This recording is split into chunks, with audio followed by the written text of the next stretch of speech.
আপনি এখানে? হ্যাঁ, এদিক দিয়ে যাচ্ছিলাম, ক্ষুধা লাগলো, তাই ভাবলাম ভেলপুরি খাই। আপনি খাবেন? হ্যাঁ, খাওয়া যায়।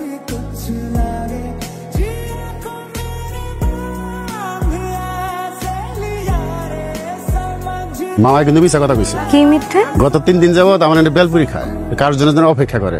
আজকে বুঝলাম কার জন্য অপেক্ষা করে। আয় শুভ, বল।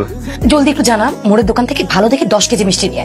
এত মিষ্টি কেন? মাঝে দেখা দাওয়াত দিয়েছে না, কারোর বাসায় যেতে গেলে খালি হাতে যাওয়া যায় না। খালা দাওয়াত দিয়েছে? হ্যাঁ। শুভ, এই কেমন দেখছো সামিয়া আর চুমকিকে? ভালোই তো দেখছি। মানাবে না? মানে? আরে আমি একটা খটকালি করছি চিকনে, বলো তো ঘটক হিসেবে আমার প্রফেশনটা কেমন হবে? কি রে, শুভ কোথায় গেল? জানি